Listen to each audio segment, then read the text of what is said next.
Bonjour, bienvenue dans ce nouveau Moment Salut. Donc aujourd'hui nous allons parler de la Trinité. Et nous allons prouver que la Trinité est biblique, que le Dieu de la Bible est trinitaire.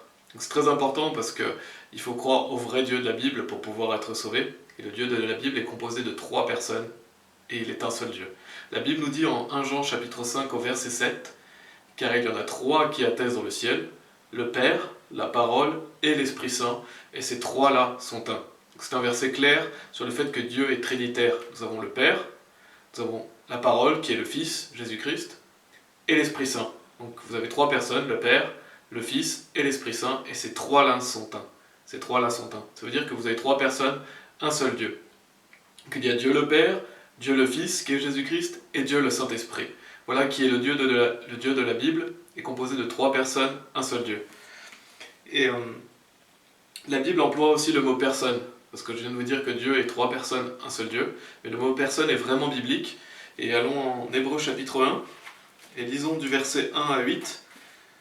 La Bible nous dit donc en Hébreux chapitre 1, Dieu qui plusieurs fois et de diverses manières a parlé dans le temps passé, à nos pères par les prophètes, nous a en ces derniers jours parlé par son Fils, qu'il a institué héritier de toutes choses, par qui aussi il a fait les mondes, qui, étant la brillance de sa gloire, et l'image formelle de sa personne, et soutenant toute chose par la parole de son pouvoir, lorsqu'il a par lui-même purgé nos péchés, s'est assis à la main droite de la majesté dans les hauteurs, étant fait beaucoup plus meilleur que les anges, puisqu'il a par héritage obtenu un plus excellent nom qu'eux.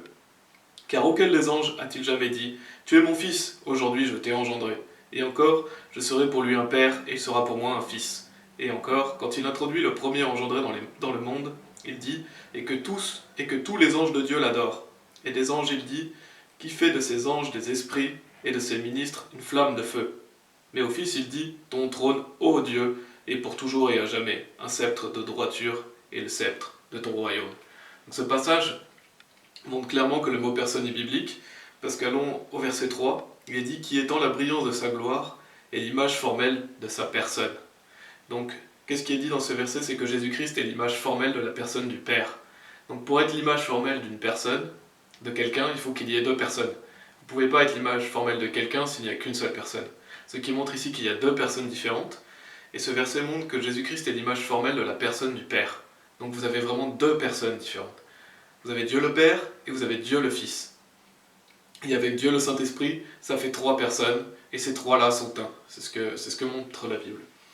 Et donc il est très important de savoir que le mot personne est biblique.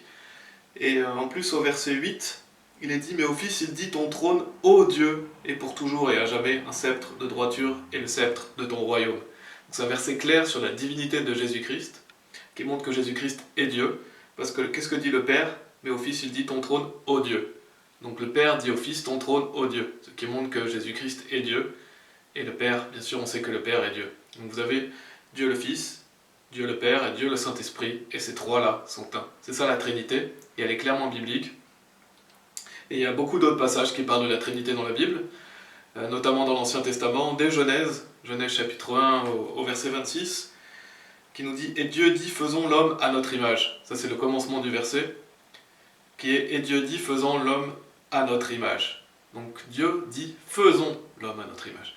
Pourquoi Dieu parle en disant « nous » en disant « faisons l'homme à notre image », parce que Dieu est plusieurs personnes.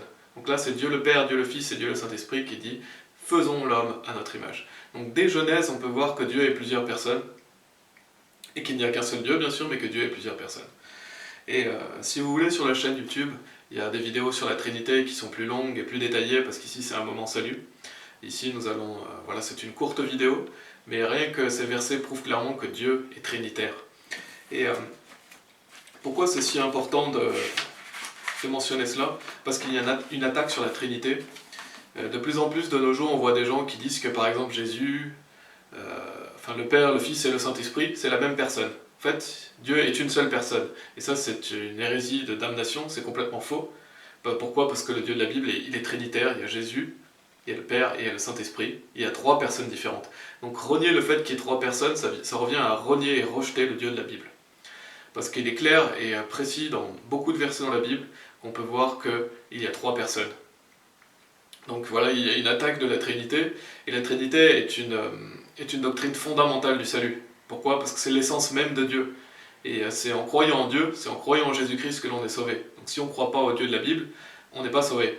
Donc c'est pour ça que c'est si important de défendre cette notion et de montrer que bibliquement elle est claire et que c'est sans équivoque. Et rejeter la Trinité, ça revient donc à rejeter Dieu. Et ceux qui croient au modalisme, donc par exemple que Dieu est une seule personne, ils rejettent le Dieu de la Bible, ils ne sont clairement pas sauvés. Et Jean chapitre 6, au verset 38, nous dit, donc c'est Jésus qui parle, et qui nous dit, en Jean chapitre 6, verset 38, « Car je suis descendu du ciel, non pour faire ma propre volonté, mais la volonté de celui qui m'a envoyé. » Donc ce verset est vraiment clair que Jésus n'est pas venu faire sa propre volonté, mais la volonté de celui qui l'a envoyé. Ça veut dire que Jésus est venu faire la volonté du Père. Et ça veut dire qu'ici, il y a deux personnes. Jésus dit clairement qu'il n'est pas venu faire sa propre volonté, mais la volonté du Père. Et même le plus célèbre verset de la Bible, Jean 3,16, qui nous dit car Dieu a tant aimé le monde qu'il a donné son seul Fils engendré, afin que quiconque croit en lui ne périsse pas, mais ait la vie éternelle. Donc on voit clairement que Dieu le Père a envoyé son Fils. Et ici, il est clairement dit que Jésus n'est pas venu faire sa propre volonté, mais la volonté du Père. Donc, si on dit que Jésus et le Père et le Saint-Esprit c'est la même personne, Jésus serait un menteur parce qu'il serait venu faire sa propre volonté. Mais non, Jésus n'est pas un menteur, parce que Dieu est trois personnes, le Père, le Fils et le Saint-Esprit. Et parce que Jésus-Christ est Dieu, le Père est Dieu, le Saint-Esprit est Dieu, et ces trois-là sont un.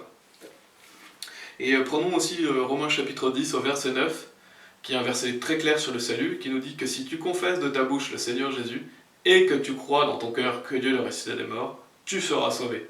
Donc Romains chapitre 10 verset 9, et qui montre clairement que si tu confesses de ta bouche le Seigneur Jésus, et que tu crois dans ton cœur que Dieu est ressuscité des morts, tu seras sauvé. Donc ce verset parle de Jésus, et ce verset parle de Dieu. Donc si on part du principe que Jésus, le Père et le Saint-Esprit est la même personne, les gens ne croient pas dans ce verset, ils ne sont donc pas sauvés. Pourquoi?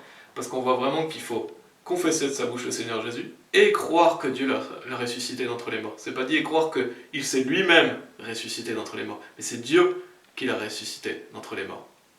Donc c'est pas simplement Jésus, Dieu une seule personne qui s'est ressuscité lui-même. Non, c'est Dieu, le Dieu trinitaire.